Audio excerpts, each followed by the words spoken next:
alamdor kuchli xabarlaringiz bor. Endi hozir prezidentimiz topshiriq bo'lgan butun tepadan vazirlardan tortib agrobank raislari, zampriklar hududlarga kelib uchrashuv o'tkazyapti tadbirkorlar bilan. Tadbirkorlar muammosi o'rganyapti. Xuddi shunday bizga ham topshiriq bo'lgan. Bu yerga 3 marta tumanda alohida uchrashuv o'tkazamiz. Tadbirkorlarga ham bundan tashqari har kuni keladigan muammolarni o'rganamiz. Bizlarga asosan bizlarning bankimizga 4 ta mahalla biriktirilgan. Allon, Buyuk Ipak yo'li, Sardobod, Degoron. O'sha 4 ta mahallaga kiriklar ajratish, ularda ish o'rni yaratish, ishsizlarni ish bilan ta'minlash bizlarga yuklatilgan. Bizlarda qanaqa kiriklarimiz bor? Endi xabarlaringiz bo'lsa kerak, qisman yana tushuntirib beraman. 50 millionlik kirikimiz bor. Mahalla loyihasi deyiladi. 5 yillik, 2 yil imtiyozlar bilan yillik 25%dan, ayol kishilar bo'lsa ligotasi bilan 23%. Bu kafillik bilan beriladi. 17 millionlik kirikimiz bor. Biznesga birinchi qadam sug'urta polisi yoki kafillik asosida beriladi, qo'shimcha kafillik. Bu 4 yillik 18 oyga, 22 yil imtiyoz. 5 millionlik kirit bor, 5 millionlik kirit bo'yicha ko'pchilik murojaat qilgan yo'q. Uni ham sug'urta polisi bilan beriladi.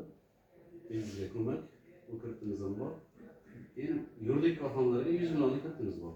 Bizlarning ikkinchi to'yga bo'lganimiz uchun 22%dan, ularda ham ligota 2%, ayol kishilarga 20%. 7 yil muddatga aylanma mablag' bo'lsa 1,5 yil muddatga, 7 yil muddatga ishlab chiqarishga yoki nima deydi, chorvaga, parrandaga xizmat ko'rsatishga 7 yil muddatga beriladi. Hozir sizlar qaysi mahallada turasizlar? Allondan. Qanaqa gap so'rayapsizlar? Chorva.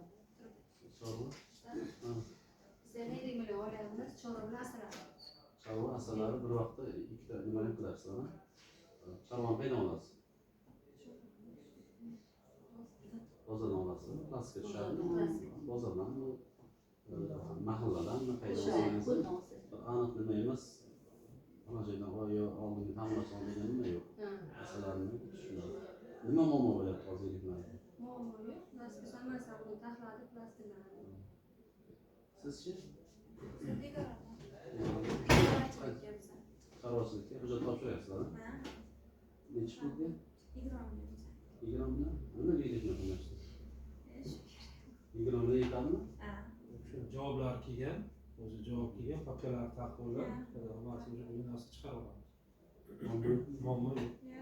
Sizcha? Chorva. Qaysi mahalla? Allon. Allon mahallasi. Biror bir muammo yo'qmi? Tushunmovchilik, boshqa savollaringiz bo'lsa? Muammo bitta kelim bilan turaman. Hozir chiqarganman. Kichkina o'g'lim qamalib qolibdi.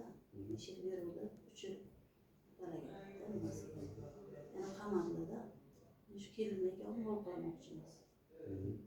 Keyin o'zi tikuvchi moshinkasi ham yo'q-da. Endi mol qilamiz-da, mol qilib yordam qilaman shu kelinlarga. Qaysi mahalla? Birga. Biron bir tushunmovchilik bo'lsa, men o'zim shu yerdaman. Boshqaruvchi o'rinbosarman, ismim Aktam, familiyam Berilay. Mahalla bankida bor. Mahalla agenti, har bitta mahallaga mahalla agenti qo'yganmiz. O'zlaringiz mahallaringizdan maqbul, tanishsangiz. Yana bir qo'shnilaringiz yoki o'g'illaringiz tadbirkorlik boshlanmay tushunmovchiligi bo'lsa, bunga murojaat qilsangiz bo'ladi yoki bankka murojaat qilsangiz bo'ladi. Mahallada telefon nomerlar yozilgan bankga. Bankka to'g'ri kelsangiz yoki men bo'laman yoki mahallaviy bo'limda bo'ladi yoki boshqaruvchi nima murojaat qilsa ko'rib chiqamiz. Qonun doirasida tajashga harakat qilamiz. Oldingi zamon u kirit olaman deb kelaydi,